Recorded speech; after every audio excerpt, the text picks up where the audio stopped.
wala kang muli. Di na ko papayag na muling mabawi. Ating kalayaan kay tagal na nating mithi. Di na papayagang mabawi muli. Magkakapit-bisig, libu-libong tao.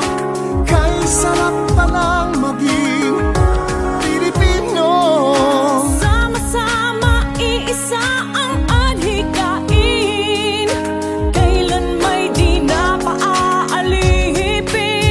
Handog ng Pilipino sa mundo. Mapayapa para ang pagbabago. Katotohanan, kalayaan, katarungan ay kayang makamit na walang lahas. Basta't magkaisa tayong lahat. Sama-sama tayo. Sama-sama, ikaw at ako. Sama-sama tayo, ikaw at ako. Masdan ang nagaganap sa aming bayan. Nagkasama ng mahirap at mayaman. Kapit-bisig, padre, pare at sundalo. Naging langit itong bahagi ng mundo. Huwag muling payagang umiral ang dilim. Tinig ang bawat tao'y bigyan ng pansin. Magkakapatid lahat sa Panginoon. Dinaanan ng bawat isa ang hirap at haba na landas patungong kalayaan. Ngunit lumaban pa rin sa gitna ng puwersa ng diktadorya. Hindi sila sumuko, tumindig sila ng marangal at lahat sila ay nanindigan para sa bayan sa kani-kanilang paraan. Kung sakasakaling ito ay maulit-ulit, kaya natin sundan ang kanilang mga nasimulan? Kaya natin itong tapusin? Ani nga ni Gat Jose Rizal na ang kabataan ang siyang pag-asa nitong bayan.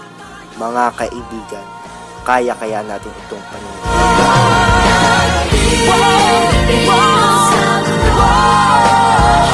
Mapayapa para ang pagbabago.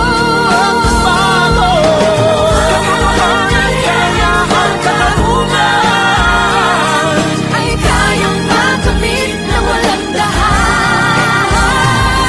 Basta't magkaisa tayong lahat. Pilipino sa mundo. Mapayapa, magbabago. Katotohanan, kalayaan, katarungan ay kayang makamit na walang dahas. Basta't magkaisa tayong lahat.